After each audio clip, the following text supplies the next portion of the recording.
प्रणाम। प्रणाम। साधर्मिक का सम्मान, महावीर स्वामी भगवान का सम्मान। साधर्मिक को धिक्कारना, महावीर स्वामी भगवान को धिक्कारना।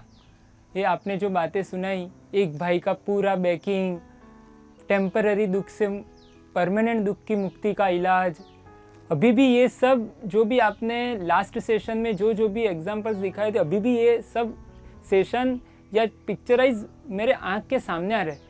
मैं जस्ट आपको एक क्वेश्चन पूछना चाहता हूँ सुरेश भाई, कि आपने ये पूरी जर्नी, आप तो ग्राउंड लेवल पे भी गए हो, अहमदाबाद के पास के एरिया में भी गए हो, तो ये तो कोरोना के टाइम पीरियड में पर्टिकुलरली शाहीबाग से साबरमती के आने में भी बैरिकेड्स लगे थे, कर्फ्यू, लॉकडाउन, पुलिस, वो सब थे। तो आपने ये सब जर्नी स्टार्ट कैसे की और आपने कैसे, आपका वहाँ पे जाने का और वो सब, वहाँ के कोई लोग डरते थे, कैसा अनुभव आपका रहा, बस आप बताएं।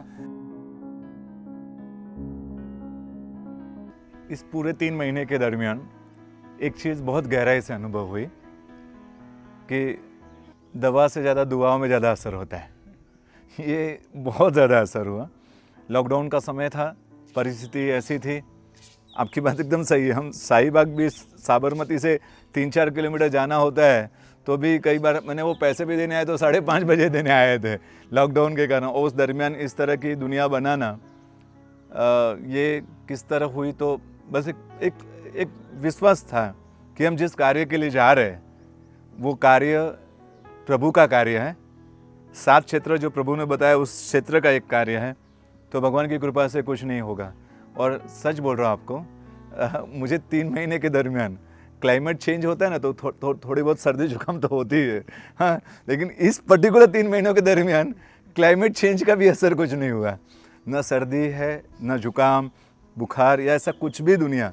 और सिर्फ हमने, हमारे साथ जो टीम जुड़ी हुई थी, उस टीम की भी यही स्थिति थी कि किसी को कुछ भी इस यात्रा के दरमियान या इस जर्नी में कुछ भी तकलीफ नहीं हुई। शायद ये बात बहुत श्रद्धा से स्वीकार करने जैसी है कि दवाओं से ज़्यादा दुआओं में असर होता है। हम कोई ज़्यादा स्पेशली प्रिकॉशन लेकर भी नहीं घूमते थे।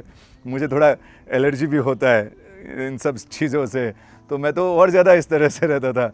लेकिन देवगुरु की कृपा थी, साधर्मिकों की जो दुआएं थी, तो उस कारण से ये चीज़ें बहुत आसानी से हो गई। तो आप बोल रहे हो ना कि दुआओं में असर होता है। मैं पर्टिकुलरली मुझे भी, मैं आपके साथ कई जगह पे आया हूँ, लेकिन ऐसे एक्चुअली फीलिंग्स, जो माहौल था, ये अहमदाबाद में स्ट्रेस्ड भरा है माहौल। घर पे आते हैं ना तो स्ट्रेस्ड एंड यहाँ पे जाते हैं कहीं आसपास, वो जो भी माहौल था प्रभु के, जैसे आप बोल रहे हो ना, जैसे कि महावीर स्वामी भगवान सामने है, ये साधर्मिक भाई नहीं, मेरे खुद भगवान है, ऐसा भाव भी आपके साथ में रह के आया हुआ है।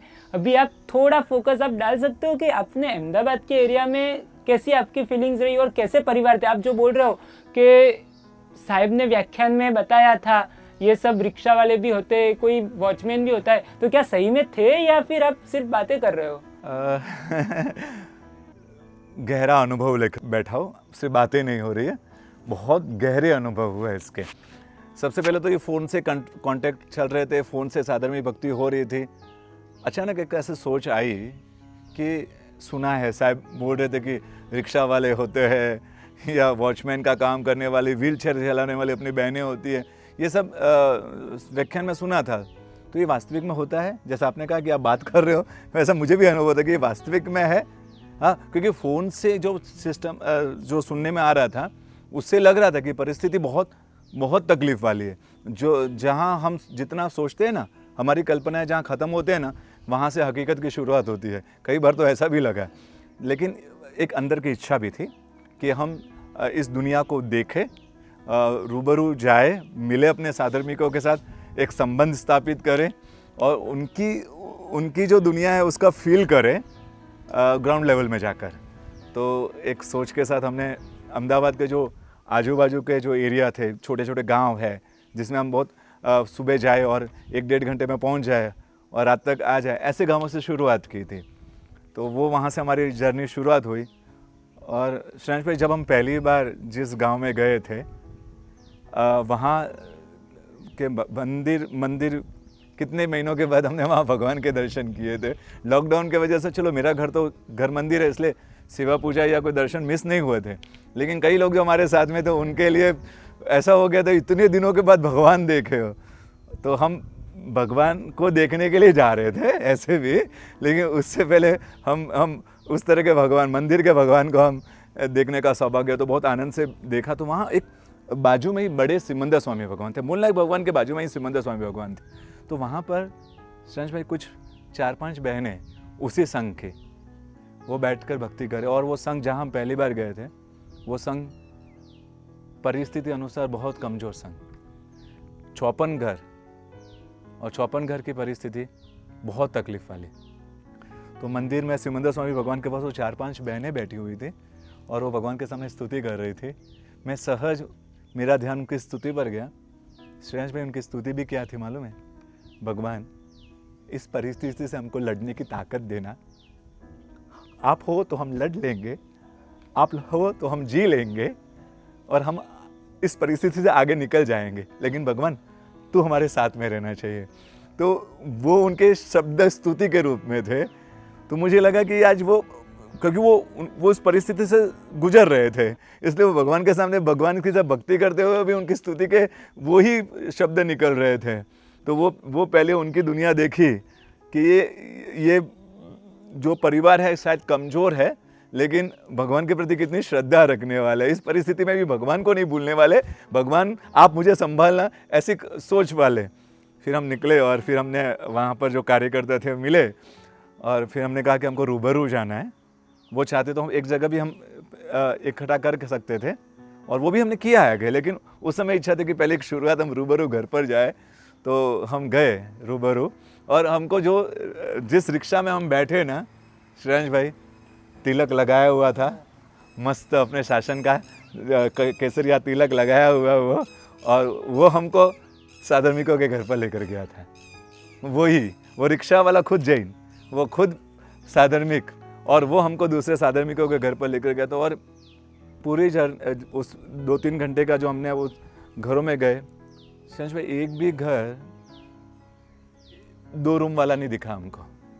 हम 3 BHK की बात करते हैं, ड्राइंग रूम चाहिए हमको, हमारी वो स्टडी रूम अलग चाहिए, ड्राइंग रूम चाहिए, ये उनके लिए वही बेडरूम था, वही हॉल था, वही किचन था। लगभग मुझे कोई भी घर 1 रूम से बड़ा नहीं दिखा। सॉरी टू से, आप बोल रहे हो बहुत ही परफेक्ट है। एक्चुअली कहावत भी है, God is presence in the air.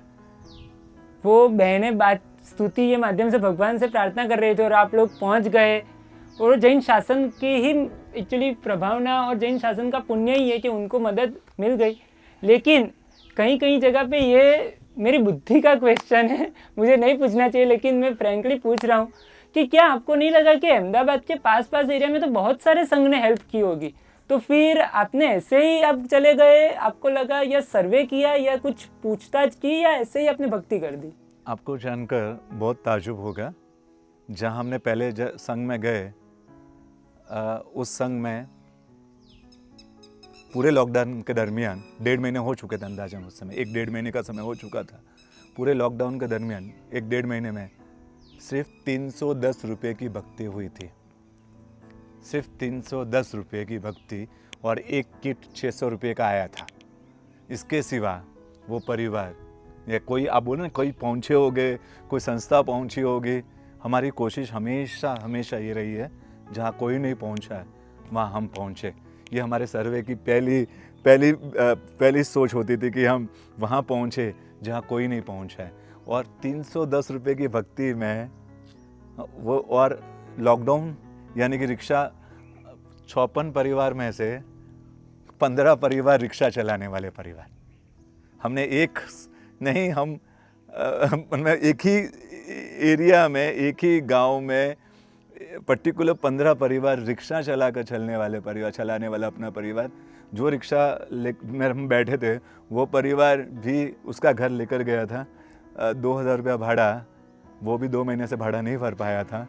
और तो कभी मैंने उनको पूछता था कि आप लोग 310 रुपये की भक्ति हुई है, आपने एक दूसरे को संभाला किस तरह होगा? तो उन्होंने कहा, सुरेश भाई दिल के अमीर थे, हाँ, उन्होंने एक ही बात कही, सुरेश भाई हमने एक दूसरे को मिलकर संभाल लिया। किसी ने किसी के 500 रुपये उधार दे दिए, किसी ने 700 रुपये उधार करके हमने एक दूसरे को संभाल कर, किसी ने चावल किसी को दे दिए, किसी ने गेहूँ किसी को दे दिए, और हमने ये पूरा जो 1.5-2 महीने का लॉकडाउन उस तरह से एक दूसरे को संभाल कर, एक दूसरे को मदद करके, एक साधर्मिक, एक कमज़ोर साधर्मिक को संभाल रहा है। 500 रुपये से संभाल रहा है, 700 रुपये से संभाल रहा है। और ये हमने कहा तो एक मैंने कहा मतलब एक भी रूम ऐसा नहीं लगा। लेकिन अंदर की अमीरी की बात कर रहा हूँ ना, हम गए ना, सब ने हमको बैठाना, नींबू जूस पूछना, हम चाय नहीं पीते तो बोले नींबू जूस चलेगा, मैं बोला गर्म पानी लेते हम तो बोले गर्म पानी में नींबू जूस डाल कर देंगे, लेकिन हमको भक्ति का लाभ दो। बोले आप हमारी भक्ति करने के लिए आए तो हमको भी भक्ति का लाभ दो। एक जगह तो खेपला बना रहे थे तो बोलते आप भी 2 लीजिए ना, हमको आनंद होगा। तो सोचो ना, जिनके लिए ये परिस्थिति हुई, लेकिन वो भी सामने वाले साधर्मिक के प्रति का अंदर का उनका जो सद्भाव था, वो सद्भाव की हमें दुनिया देखने को मिली। आपने जो बोला गरीब आदमी की अमीरी और अमीर आदमी की गरीबी, अभी ये टाइम पीरियड में सुरेश भाई मैं सही में बताऊँ ना, ऐसी सिचुएशन थी कि हम 3 BHK में रहने वाले भी नेबर को एक वेजिटेबल्स भी शेयर नहीं करते थे। और आपने बोला 310 रुपये की सहाय में उन्होंने पूरे साधर्मिक भक्ति कर दी। ऐसा हेड्स ऑफ इनके भावों को। अभी इससे भी बहुत आगे जाना है हमें ये सफ़र में, और हमें ज़्यादा अनुभव भी लेना है। कैसे कैसे अनुभव रहे हम नेक्स्ट भाग में देखेंगे।